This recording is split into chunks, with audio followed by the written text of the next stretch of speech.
A very good evening and welcome to UBC News Tonight, coming to you live from the Nile Avenue today on the 30th of July 2026 with me, Sharon Kyomugisha, and Doreen Namyomba on sign language.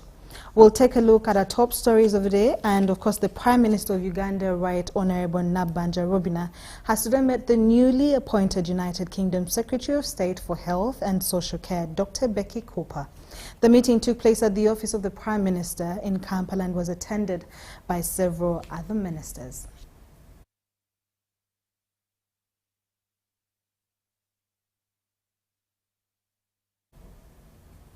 We'll have more details on that story, but moving on with our bulletin tonight, President Yoweri Museveni has delivered shillings 200 million owed to coffee seedling suppliers who claimed that the State Minister of Local Government, Justin Namere, did not clear. The 200 million Ugandan shillings has been handed over to Minister Balam Bargahara to the claimants this Thursday.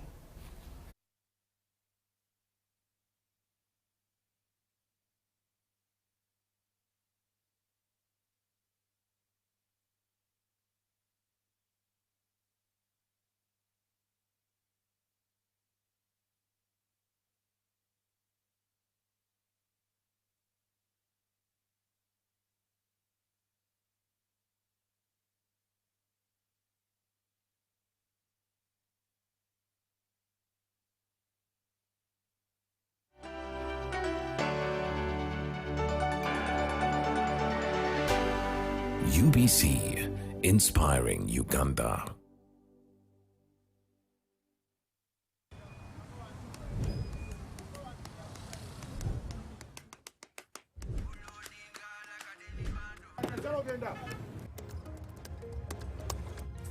And that's it for today.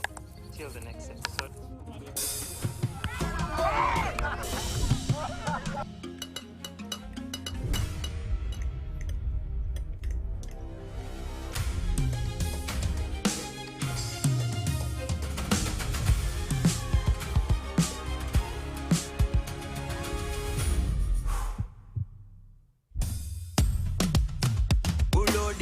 Like a daily bando, like a daily bando, like a daily bando.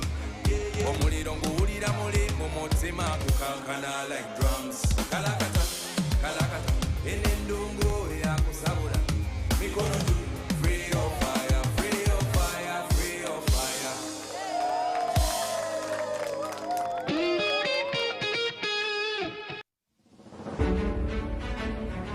Dear colleagues and students, my name is Dr. Winfred Kabumbuli, the Dean of Students, Makerere University, a premier university in Uganda.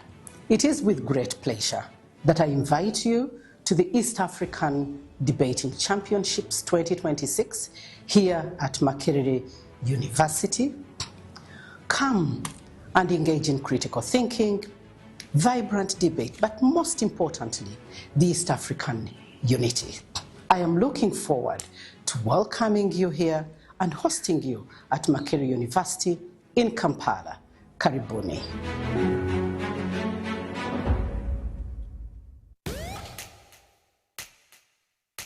We don't need anyone's permission to move forward. What we need is the power to do it our way.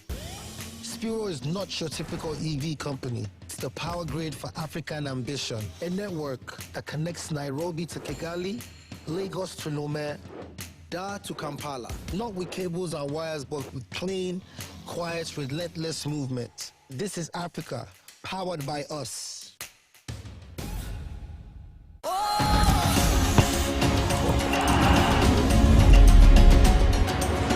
All of Africa, welcome everyone.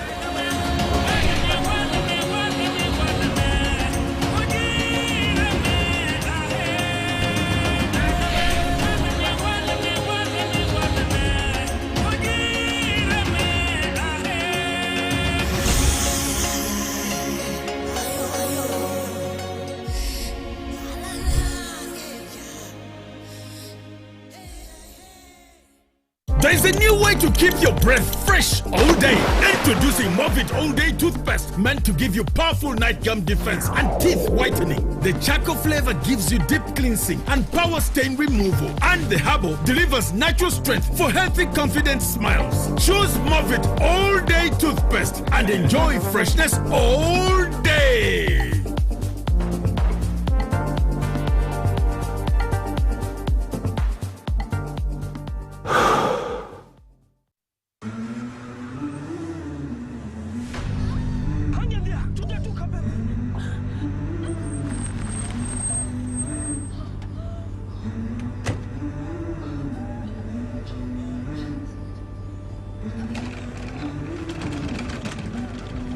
Every life begins in a moment like this. Certain, planned, full of promise. For us, it's a bold ambition to make lives better. Because somewhere, someone is stepping into a world of work for the first time with the confidence that their retirement is taken care of. We make dreams possible. From owning homes to scaling businesses. And when health takes an unexpected turn, help is there when it's needed most. And because legacies matter, what people build does not end with them. It's passed on. We value moments with go-getters, bold dreamers, and believers. Different paths, different rhythms, with one shared belief that financial freedom is within reach. For 40 years, we've made lives better and fueled Uganda's economy. Through careful investment, we have supported businesses, created jobs, and backed our nation. To us, it's more than saving. It's believing in effort, in patience, in possibility. It's making lives better. We believe in you, in us, and in Uganda.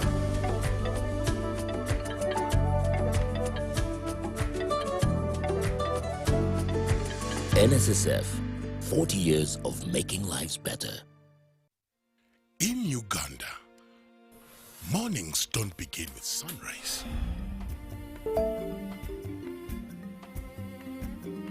They begin with courage. One man, one factory that has refused to stay silent. With one spark of courage, a chain of prosperity begins.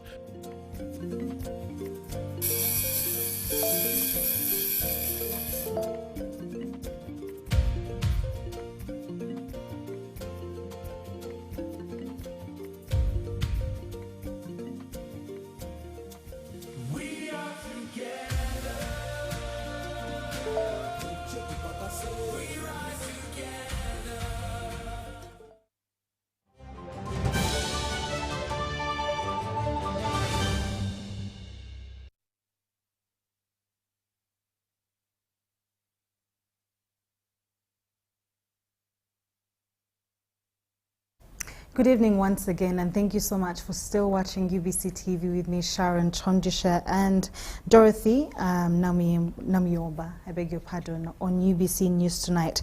Of course, we apologize for the technical interruption that affected the start of our bulletin, but we get a chance to start once again.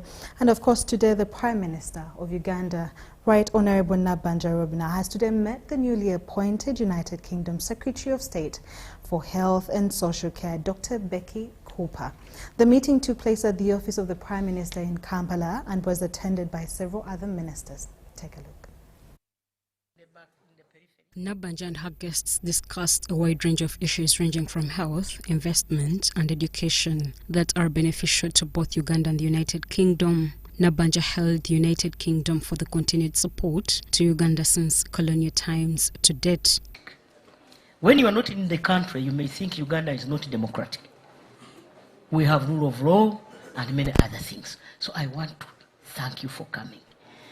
Our health systems are grounded. And for us, we have an open and transparent way of communication. Honorable Dr. Becky Cooper, chair all-party parliamentary group for the Global Fund Malaria, HIV and AIDS and Security, commended Uganda for its strengthened health system, especially when it comes to epidemics. Cooper says As a medical doctor, she has learned a lot from Uganda. So I have been listening and learning so much about your beautiful country, and I have in particular heard about your primary healthcare approach and how you have your community health extension workers, which we can learn much from. And then we have been listening and learning about your health financing and about how you are moving forward and our partnership working between Uganda and the UK. The UK delegation, comprised of Mr. Ben Sims, CEO Global Health Partnership, Charge d'Affaires, Tiffany, Deputy British High Commissioner to Uganda, were all introduced to the Prime Minister by Ambassador Nimisha Madvan, Uganda's High Commissioner to the UK and Ambassador to Ireland. Dr. Basi Cooper is in the country to learn from Uganda's progress in strengthening primary health care and routine immunization services through partnerships with global health organizations including Gavi, the Vaccine Alliance. In a related development, the Prime Minister met a team from Give Directly who briefed her on the ongoing activities in the country. The country director for Give Directly in Uganda, Samantha Tinkamanyire, says that this year alone, they are investing $16 million in project implementation, especially on climate resilience in the country. Climate resilience, we're working with the Ministry of Water and Environment. And then for poverty alleviation, we're in Kaliro District. And this program complements the parish development model. Nabanja thanked Give Directly for its support to Ugandans, especially in the landslide-prone areas in the mountain Eligonta region. But I think because mainly people relocated after receiving your money, that's why we are not receiving those cases. They relocated themselves. So government will find them. They relocated to towns, to safer places. And I want to thank you because of that. Charles Ouma, the Deputy Solicitor General of Uganda, assured partners that Attorney General's chambers have put in place measures to expedite the processes of Memorandum of Understanding approvals for better service delivery. The turnaround time is now quicker. We have already created departments in the Attorney General's chambers.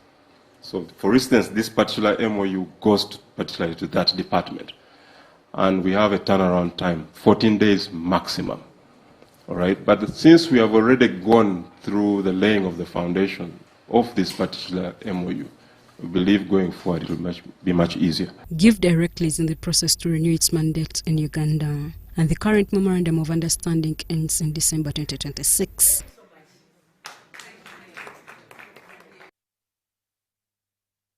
In more stories tonight, the Speaker of Parliament, Jacob Maxon Oboth, has assured the Parliament's support to the Organization of African, Caribbean and Pacific States. This follows the visit of the OCAP's Secretary General Musa Saleh Bachaki, who has appreciated Uganda's Parliament for ratifying the Samoa Agreement. The Samoa Agreement is a major partnership deal between the European Union and 79 members of state under the OSCPS. This week, President Yoweri Museveni, while meeting with Secretary General Mwasa, pointed at supporting the Organization of African, Caribbean and Pacific States to host its headquarters in Kampala, Uganda. The president of the OSCPS, also the Deputy Speaker of Parliament, Thomas Tayewa, revealed that Uganda is soon submitting a bid to host the forthcoming conference of the OSCPS.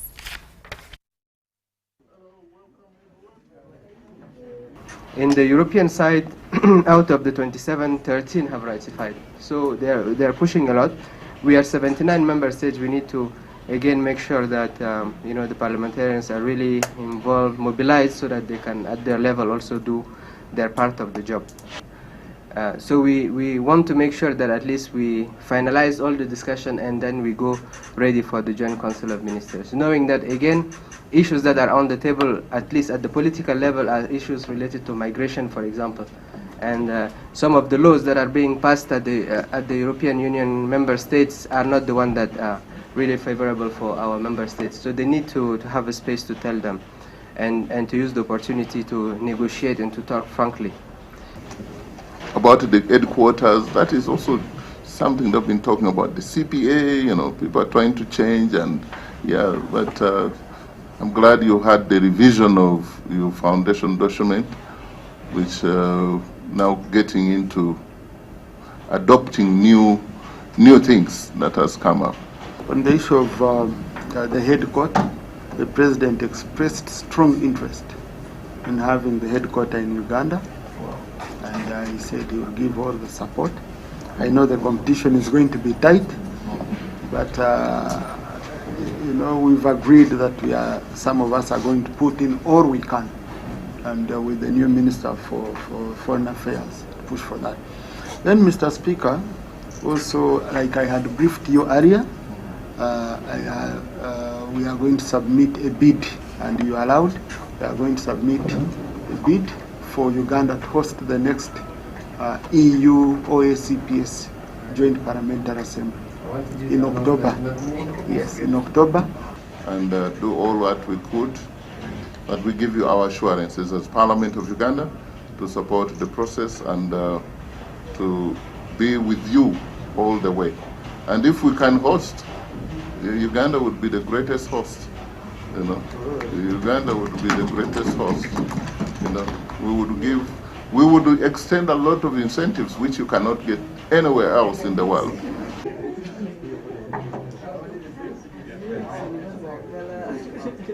This is the boss. This is the boss of.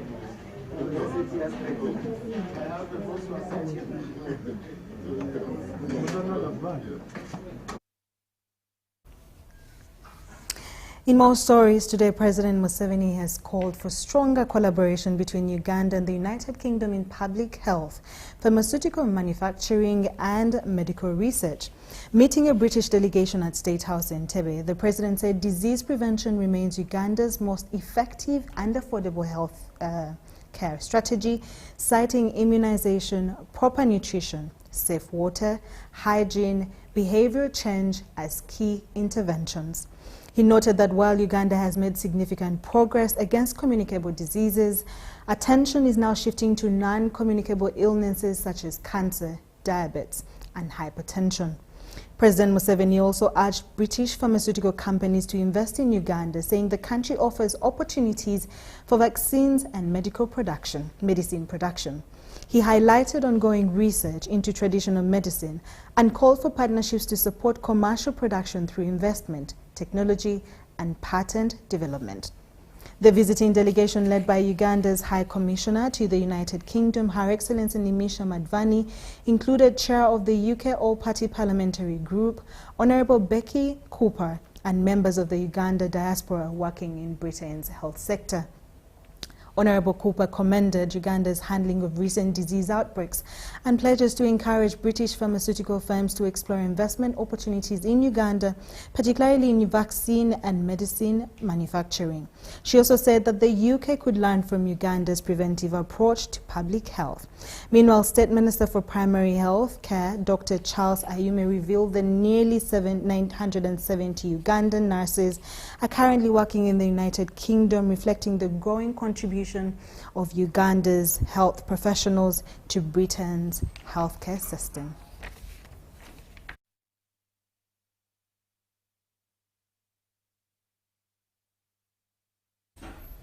Still tonight, officials from the Uganda Railway Corporation have failed to account for 4.8 million euros, part of a Spanish loan that was allocated for capacity building of URC staff.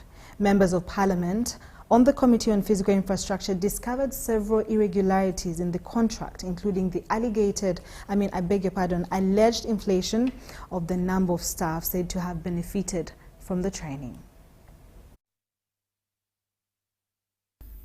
Officials from the Uganda Railways Corporation appeared before the Parliamentary Committee on Physical Infrastructure to respond to questions following their appearance before the committee a week ago. The officials had previously been directed to establish the whereabouts of 394 missing railway wagons. In response, the Managing Director of Uganda Railways Corporation, Benon Kajuna, told the committee that in 2018, the Translogic system reflected 412 wagons stationed at the Nyaruhururu Virtual Station in Kenya, comprising 131 wagons belonging to URC and 281 wagons belonging to Kenya Railways Corporation. Clear that between 2018 and 2024, 18 URC wagons successfully identified across the entire, or was successfully identified across the entire East African Railways network.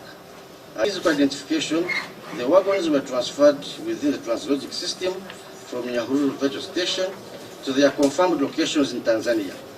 Now, this reduced the outstanding URC wagons from 131 to 113. The URC confirms that the remaining missing wagons are attributable to RVR's concession period between 2006 and 2018. So, the Managing Director's explanation regarding the Spanish-funded contract, financed through a €28.9 million loan, did not satisfy members of the committee, who continued to question officials over the implementation of the project. The committee particularly sought accountability for the €4.8 million allocated for capacity building of URC staff. Kajuna informed the committee that 5 experts frequently travelled from Spain to conduct the training, yet committee documents indicated that some of the consultants were Ugandan nationals. Out of that, the expert fees was $4.338 million. Experts were taking, whenever they would travel, they are traveling 5 times a year, from here to Spain and back, from Spain to here and back, and they were earning 2,600 euros. Experts were flying in and out. Mr. Chairman, the 5 experts were flying in and out. No. Okay. Do you have a staff known as Paul Tukashaba? No. Kindly put him on oath, clerk. Mr. The oath. The list of the staff. Okay. Is it true that another Ugandan known as Chiza Paskazia received 738,000 euros? Mr. Chairman, yes, according to information which I have received. I was taking home a net of 6.5 million Uganda shillings. Did you receive a total of 738,000 euros? No, Chairman. Benon Kajuna also informed the committee that when URC took over operations from Rift Valley Railways in 2018, there was no formal handover process, but rather a directive issued by the Minister of Finance. I'm Navka Farida reporting in Kampala. Thank you so much, Navka Farida. The Minister of Finance, Planning and Economic Development is to address the bureaucratic budget conflicts affecting the Uganda National Bureau of Statistics. Finance Minister Henry Musasizi has revealed that the process to access the non-tax revenue needs to be enhanced to avoid delays in certification arising from financial challenges. Musasizi had appeared before the Parliamentary Committee on Trade and Tourism to respond to the budget queries challenging UNBS.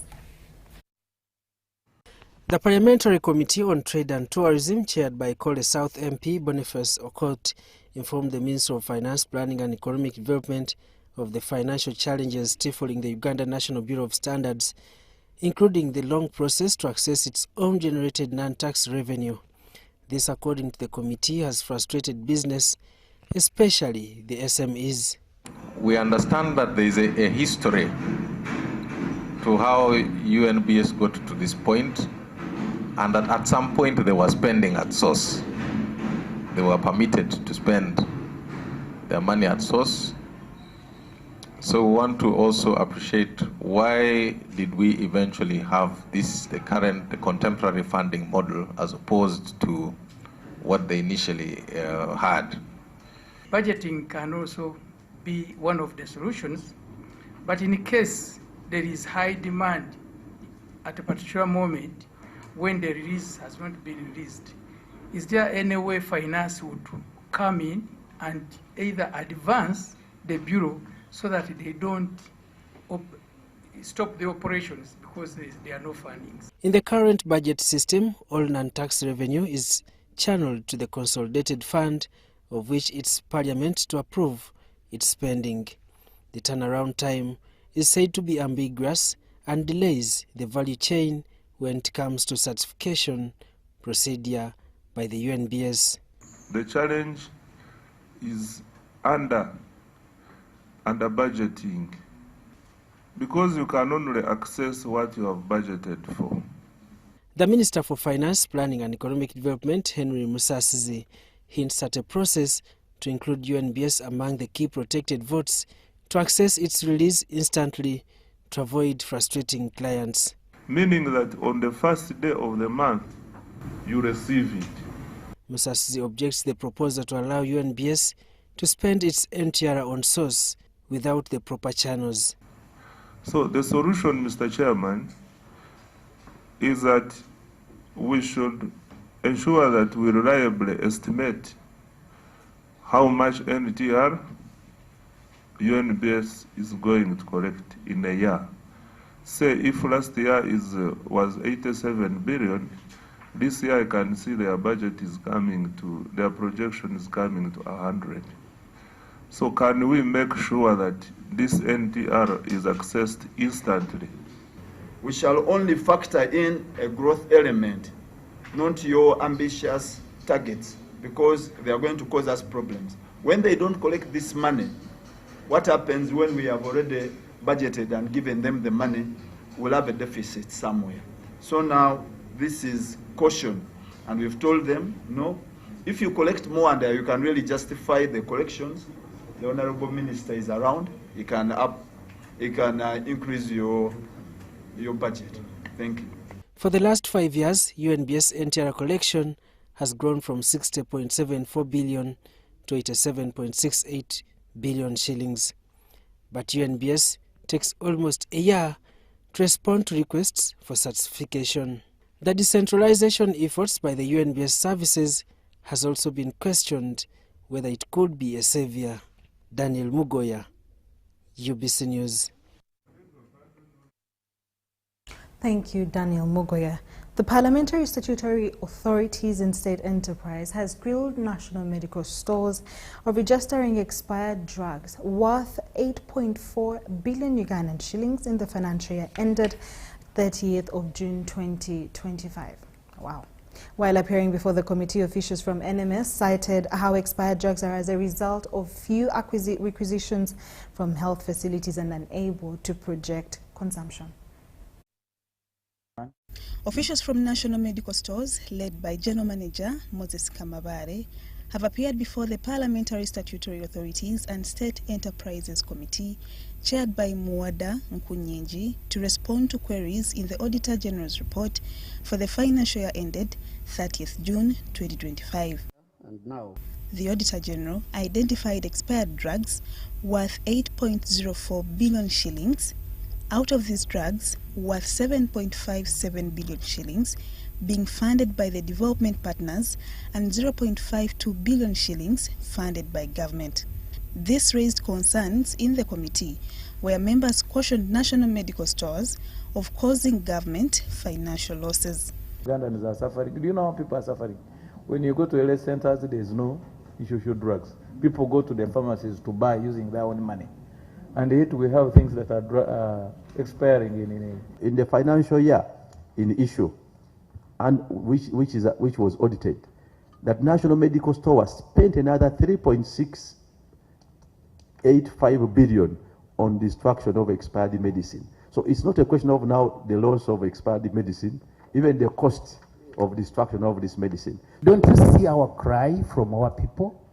Do you think we are stating these things from Mars or planet Jupiter? That if you look at the bulk of the expired medicines that are here, that now are the concern, the 8 billion that we are talking about, I can confirm, and I'm on record, that you'll find that more than 90% of the medicines that expired would not be the medicines which the patients would have needed at that particular time. National medical stores informed the committee how the expired drugs are as a result of no requisitions from medical facilities and unable to project consumption. Only way it can expire is if we do not receive orders for it from health facilities. So you never received the orders? Yes, so there is no demand. So the only way it can expire is if it is not in demand. As simple as that. So medicine expired because medical facilities didn't requisition? That is correct. Can that be true?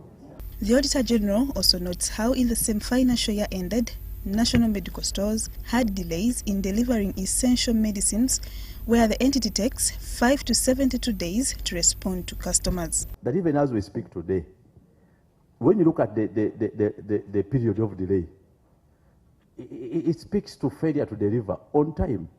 National Medical Stores was also pinned on the underutilization of assets worth 4.42 billion shillings. Most of the vehicles that are rotting in our yards are rotting not because the accounting officers or the entities have refused or have failed to dispose them of.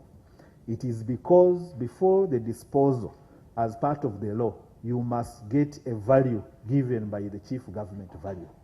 The Auditor General's report also noted how the entity had pending court cases relating to labour disputes.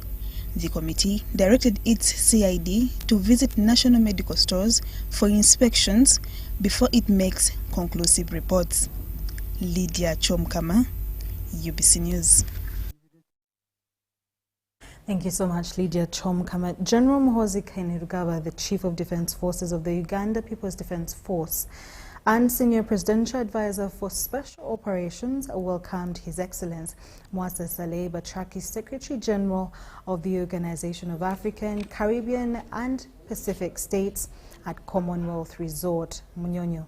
The meeting, also attended by the Deputy Speaker of Parliament, Right Honourable Thomas Taiyewa, was held on the sidelines of the summit of troop and police contributing countries in Kampala at Speak Resort, Munyonyo. The summit kicked off today with meetings of the Chiefs of Defence Forces chaired by General Muhoozi Kainerugaba. The three-day AMSOM Summit will continue tomorrow with a meeting of defense ministers culminating into the final meetings of heads of state on Friday the 31st July 2026. The summit is being held under the theme to sustain the stabilization process in Somalia. The interface between General Kainerugaba and His Excellency Mwasa Batraki provided an opportunity to exchange views on regional peace, security and cooperation. The Secretary General commended the Republic of Uganda for its continued contribution to peace building and regional stability, recognizing the country's leadership and the professionalism of the UPDF in promoting peace across the country. General Kainerugaba reaffirmed Uganda's commitment to working with regional and international partners to advance peace, stability and sustainable development, underscoring that security remains a cornerstone for the prosperity of Africa and the wider OCAPS community.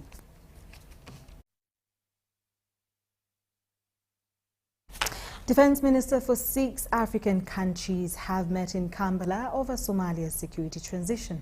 The ministers have reviewed military recommendations from the Chiefs of Defense Forces, who discussed the same on Wednesday. The three-day summit ends Friday with a meeting of the 6 presidents from the troop contributing countries in Somalia. What happens in this room could shape the next chapter of Africa's longest-running peace mission in Somalia. Defense ministers from the 6 troop-contributing countries have examined the recommendations agreed upon by their military commanders on Wednesday. Allow me to once again welcome you to Uganda. After nearly 20 years of African troops pushing back Al-Shabaab, the quest is to protect the gains, close security gaps, and keep the mission on course. It is therefore imperative that we continuously assess the security situation, evaluate the status of forward operating bases previously handed over, and ensure that the gains made through years of sacrifice are consolidated rather than reversed. From Mogadishu to once contested towns, African troops have restored government control. But ministers say the transition to Somali-led security must deny Al-Shabaab any chance of returning. Military operations alone, however, cannot deliver lasting peace.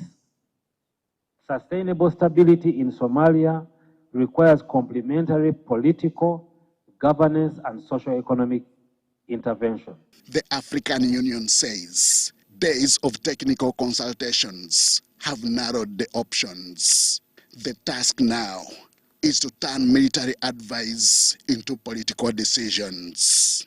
The consultations in Kampala, which kicked off yesterday with the meetings of the Chiefs of Defense Forces, was crucial to validate the military and operational considerations, thereby providing a technical foundation for the strategic guidance and decisions to be considered by this ministerial meeting. The discussions continue here in Kampala. The future of Somalia taking center stage. But which challenges are these regional security stakeholders trying to solve? All they seek is for every decision to safeguard the sacrifices made by African peacekeepers in Somalia. The African Union remains committed to continue its support to Somalia and will continue working towards durable and sustainable peace in Somalia. Because our troops have been there and we are discussing how can we still make it better, because we have already done a lot, the achievements. When you go to Somalia now, you can see there's a lot of economic transformation going on. There's a lot of infrastructure development. Heads of state from the 6 troop contributing countries, including Uganda, are set to meet on Friday. The fact is also Al-Shabaab is also still there. So these contributing countries are just trying to review for all those years what they have done, what they can still do to keep the peace that has already been established in Somalia. Their meeting will decide the future of AUSOM and the next phase of Africa's commitment to peace and stability in Somalia. Henry Okrut, UBC. Thank you so much, Henry Okrut, for the report of the 3-day AMSOM meeting. The Uganda National Examination Board has issued a final reminder to schools, parents and candidates as the late registration window for the 2026 National Examination closes tomorrow, July 31st at midnight. Professor Jennifer Kalule Musamba says once registration closes, UNEB will begin cleaning candidate data before schools display registers for verification, urging parents to confirm that their children are registered and that all biodata is accurate to avoid last-minute disruptions. We are currently finalizing registering candidates for 2026, and these are the PLE candidates for primary level examination, UCE candidates for senior 4, and USCE candidates for senior 6. We had done an earlier phase of normal registration, which went on until June. Usually it's in until May, but this time we have already had an extension, and now we are going to I've been having a session for late registration, which is ending tomorrow, the 31st of July. Late registration at 12 charge. Under normal registration, we have candidates pay 34,000 for PLE, 164,000 for UCE, and 186,000 for USCD. Now, it's period of late registration. Candidates are paying 100%, that is 100% surcharge, that is for UCE, and rather for PLE, and 50% surcharge for UCE at UCE. Reason being, it's quite cumbersome for us. We need to do lots of cleaning, and registration is kind of our primary data. That is what we use to do the planning for the entire year, to make sure everything will do its own schedule. So now when tomorrow comes midnight, tomorrow 31st, the voting gets an online application, so our registration, so you can register until the midnight hour, and you're still good to go. And thereafter, we are going to have people coming in. We're going to do a data cleaning. You noticed as we came in, we had head teachers who are coming here to give us the albums for the candidates. Now, these albums are what we use to compare and confirm that there is no impersonation, that all the people have registered are actually authentic. So they bring the actual albums, and we have the online registration. What is in the albums should tally what is Zelda or with Mila. Now we are going to do our data cleaning up, and after cleaning up and confirming, that's when we come in the actual figures of who has registered for which subject and for which paper and at which level. Now after that, according to the NEP Act up to 5 we are supposed to make sure that schools register, schools display the list of candidates to enable the parents, the candidates, and even if people are interested as the media, confirm who has registered, when and where. So after that, there's going to be a display of the registers at the schools. It should be in a place which can be accessible, like a school notes board, and everybody can go there and access. That is a very critical component of the process. It's critical because it's what gives us the actual data of the confirming correctness of the data. We want to know, they look at the names of the all candidates, excuse me, spelling of names, and look at the order of names, look at the date of birth, look at the date of birth, order of names, the subjects like for the secondary students. Moving on, the head of the royal family, Ssabalangira Frederick Katerega Sande, has called upon all Baganda and well-wishers to turn up in large numbers for the 32nd coronation anniversary celebrations of Kabaka Ronald Muwenda Mutebi II, scheduled for Friday the 31st of July at Watoto Church, Bweyogedere. He says the celebrations will not only commemorate the Kabaka's reign but also promote unity, respect and development within the kingdom. His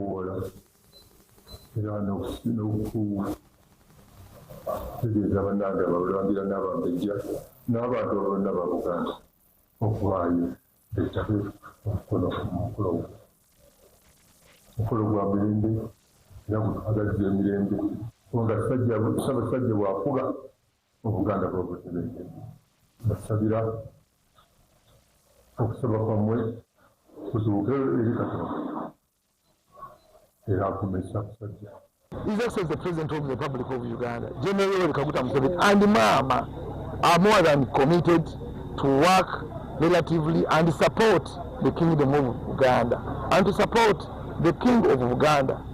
We are calling upon all people in Uganda and Uganda to come on the celebrations that are going to take place at Watoto Church on Friday. We also called upon the Ssabalangira of Uganda and the royal family to see that at least we ensure that we mobilize people towards the presidential initiatives.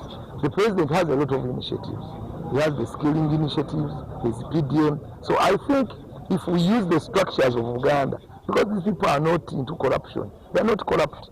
I think we are going to talk to the president to make sure that we fund the circle of the Ssabalangira to ensure that they mobilize people towards production.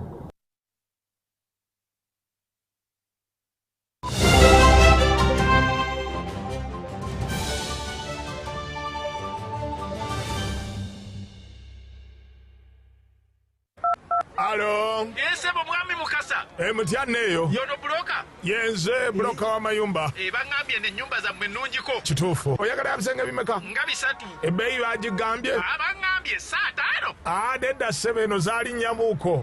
Lwaki? Anti langi gye tusiigisa ya mulembe. Anti ne valiyo y'ekitundu yalinnya. Musiigisa ki? Global Paints. Mutya. Ku siiringi tukozesa Global Mat. Ate munda ne tukozesa Global Silk Vinyl. Singa kwetaga wabweru. Wabweru tukozesa Global Weather Coat Emulsion. Kusiiga gye musiiga. Ogwo omutindo okusasulira essente zonna. Guli wumite. Global Paint, a reliable product.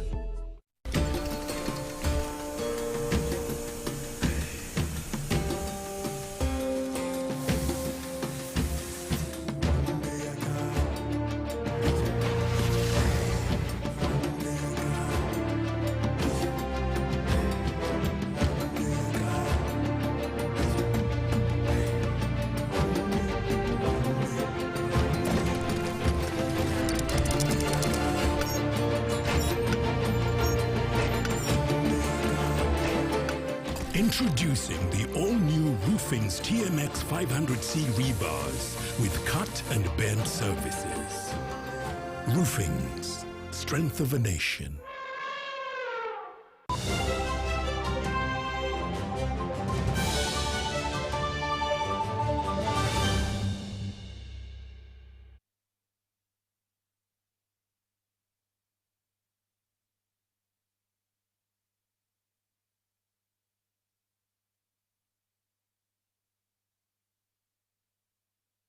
Welcome back from that short commercial break. You're still watching UBC News Tonight with me, Sharon Kyomugisha, and Dorothy Namyomba on sign language. Police fired warning shots in the air to disperse angry residents in Chireka D, Chiganda village, Kampala, after violence erupted over the outcome of the local council 1 LC1 elections. The unrest was sparked by residents who rejected the declaration of Umar Mayanja as the elected LC1 chairperson, insisting that he was not the candidate they voted for. During the clashes, 2 residents sustained serious injuries after they were assaulted by a mob and were rushed to hospital for treatment. Tension first flared on Tuesday during the LC1 elections in Chirekadi, Chiganda village, where residents blocked roads by burning tires, prompting police to use tear gas to disperse the crowd. The disputes began after Umar Mayanja, the National Resistance Movement candidate, was declared a winner, defeating former village chairperson William Chibira. The declaration triggered protests from residents who claimed the results did not reflect the will of the voters. My request is, 1, President Museveni to intervene into this as the chief of commander. 2, the Secretary General, Amowora Stephen, I'm requesting Ladit intervene in this matter. We cannot. Where are the rights of citizens? Tuchimu okulonda kudibwemu amaziba geyoleke abantu balagibwe ekituufu kyebana bakoze ekibalonze tusaba electoral commission y'ekitundu kino nga yebuuziddwako ku electoral commission ebasingako tusaba okulonda kudibwemu, otherwise tetugenda naffe kukkiriza kubeera nga tufugiwa omuntu. The protest resumed today with rival groups crashing and several people sustaining injuries.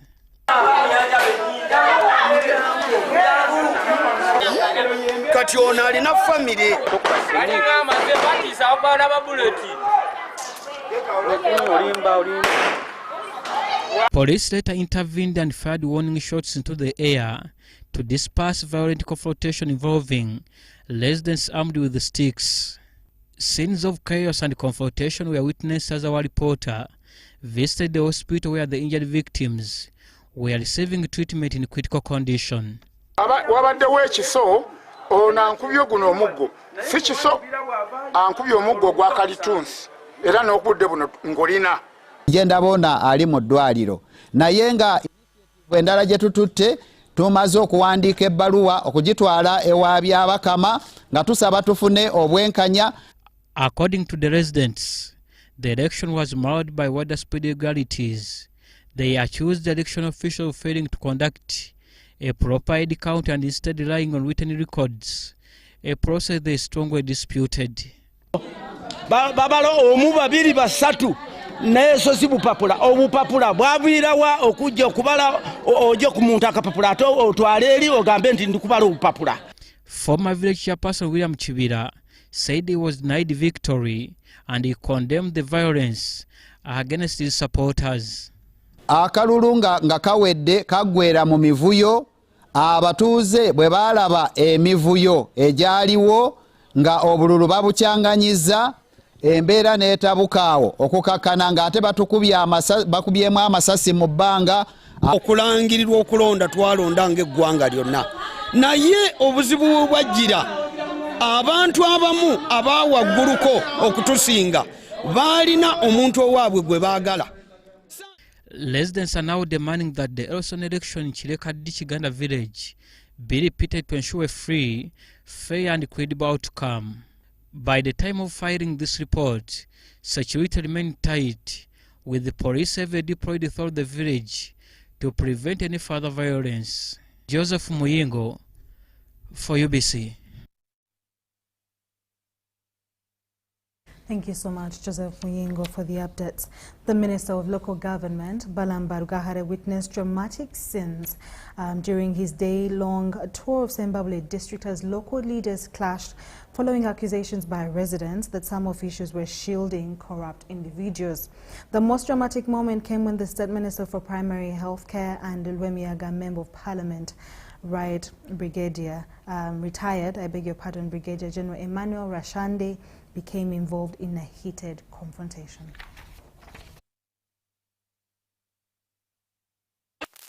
Upon arrival in Sembabule district, local government minister Balam Barugahara went direct for a radio talk show to brief the community on what exactly his visit will focus on.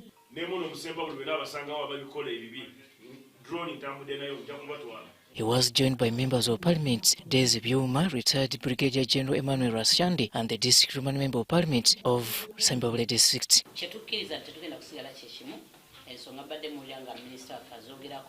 President yatugamba kino ekisanja tiwali kwebaka and we shall follow minister's instruction to the dot. In a company of area leaders, Minister Balamu headed to Sembabule District headquarters for local engagement.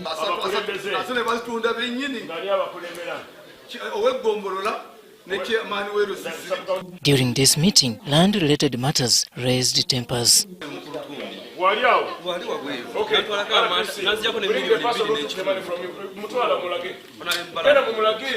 Some arrests were promptly authorized by Minister Balamu.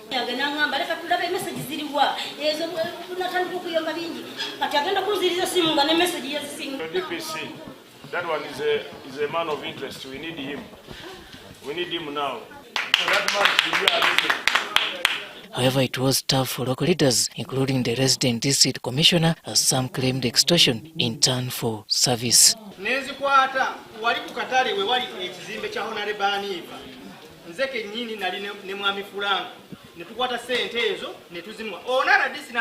Honorable Minister, I request you give me a moment. I clear my name. All the above explanation didn't settle well as Minister Nifaka Oyabangirana and the RDC clashed with the Brigadier, retired General Emmanuel Rashandi.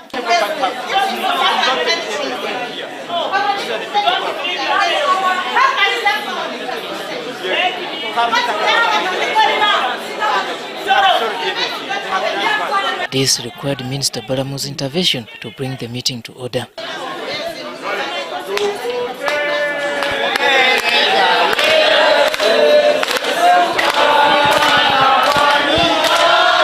And when leaders had an opportunity to address the meeting, more was unearthed.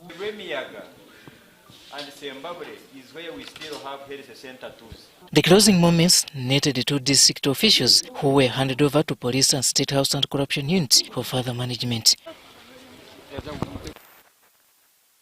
From here, the team stepped out for the field inspection, starting from Mitima village. According to grade one, that the 10 hectares should remain, including the dam, public dam, should remain for the government, for the community. I'm now going to add on government, on what the magistrate has said.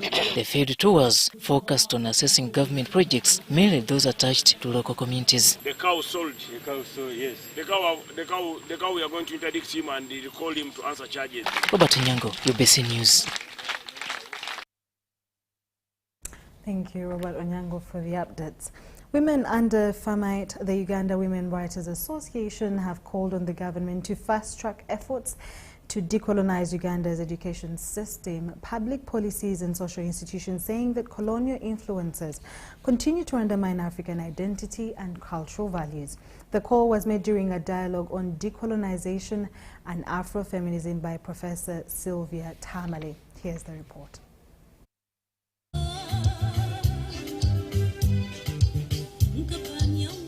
Members of FEMRITE have urged the government to promote African-centered education and policies to help restore the country's cultural identity. Speaking during the dialogue, Professor Sylvia Tamale said political independence alone is not enough, noting that colonial systems and mindsets still shape African societies. She called for collective efforts to decolonize minds through education, policy reforms, and cultural preservation. So I think we need to revisit many of the tools that form the architecture of what colonialists introduced to us. So the legacies of colonialism still stand very firmly in our societies. And I think government really needs to address that. FEMRITE reaffirmed its commitment to empowering women and promoting African knowledge, describing the dialogue as a wake-up call for society to reclaim its identity and heritage. Once we know the things that we deal with, the things that form who we are, what we are, it is much easier then when we start to think about strategies of how to address some of these things that affect us. Participants also emphasized the role of parents in teaching indigenous languages, cultural values, and moral principles to preserve African heritage. Let me hear what she says in this book, and general as a person, as an activist, as an advocate for women and women's rights and the position of women in society. Let me hear what she has to say. And I was pleasantly fulfilled. And if we went back to communal parenting, instead of having 50 by 100, 100 by 100 plots, each having a wall, we should go more for gated communities, where within those communities, the children can play safely with each other, and they can learn from each other without necessarily having to wait to be taught at school. And at school, we should indeed teach a local language. They expressed hope that such discussions will inspire lasting social transformation and strengthen African identity across generations.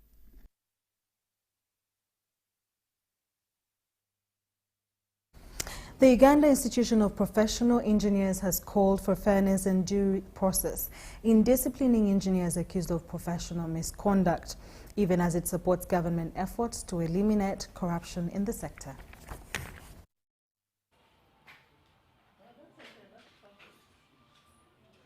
Speaking at the second edition of the Uganda Institution of Professional Engineers Voice, President Engineer Peterson Mwesigwa said the ongoing operations led by Local Government Minister Balamba Rugahara and State Minister Justin Namere should uphold professional procedures and justice. Would like to speak and see how to support government and support the wonderful work that you're doing, but also want to be able to hear from you. So every time you have issues, tell us, then you'll come here. And the platform will be available, and we'll also have the opportunity to speak back. I think that's how society grows, by having these conversations. He welcomed the invitation by Assistant Commissioner in Local Government, Geoffrey Tedu, for UIPE to support investigations with technical expertise. Service delivery is not a one-man fits all. It is an aspect which requires touching many buttons. Now, if we talk about a road, yes, in the final analysis, the person who technically guides the process is the engineer. Mwesigwa said the partnership complements the institution's disciplinary committee, which is considering publishing sanctions against errant engineers. We are always part of the process. We usually work with the ERB, and now with the National Building Review Board, because they are the primary mandate holders. So we constitute committees where we sometimes are taking the lead or sometimes playing a support role, but there's a joint team which investigates. Mbale City Engineer Daniel Mufumba blamed political interference and inadequate road maintenance funding for affecting service delivery. Even when you want to either work at a very small area to achieve the quality, your requirement will not be approved. And you must know that what is required to be performed is what is approved. So that means that at the end of the day, what is approved is for the interests of the many, but not for the interests of a technical person. UIPE also launched a rapid response team to provide legal and professional support to engineers while promoting accountability and learning from disciplinary cases.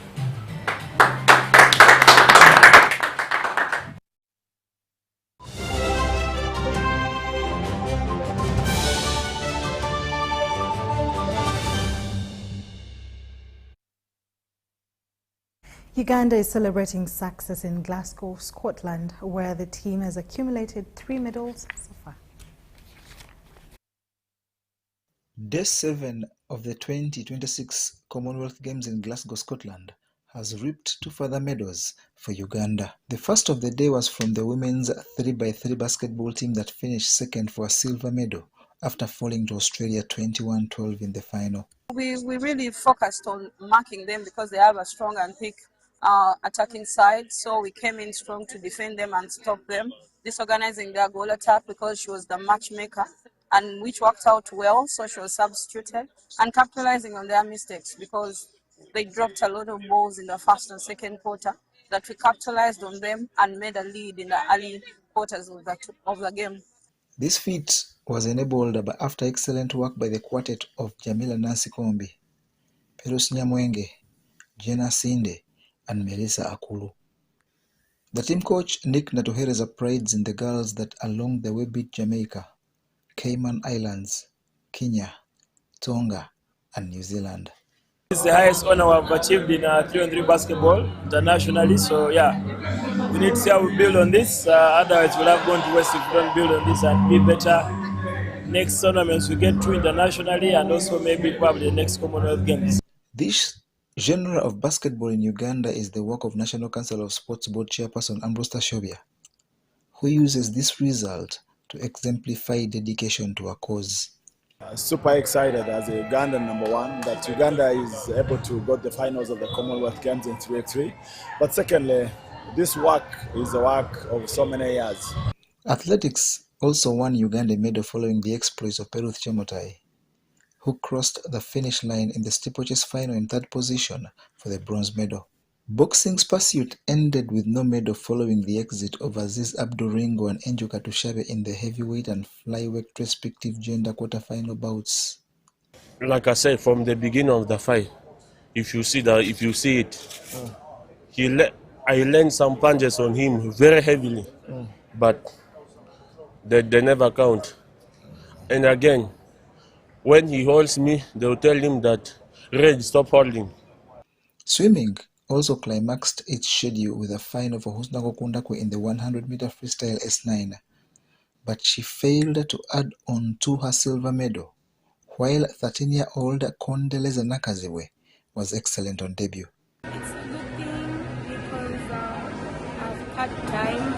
It shows that my hard work has paid off. I feel like now it has given me a greater exposure to the swimming. Yeah. In the action on Thursday, the runners Maureen Chebet, Maureen Banura and Lenny Shida have exited. The netball She Cranes has beaten Scotland 65-56 and now waits to play the third-place team in Group F for classification of who will finish 5th or 6th at the Games, while at 11 p.m. East African time, the 5,000-meter women's final takes place with 3 Ugandans in action.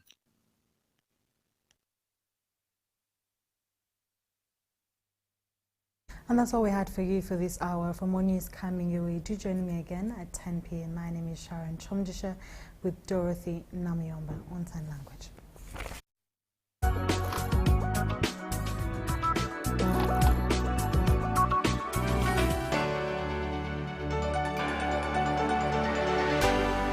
UBC, inspiring Uganda.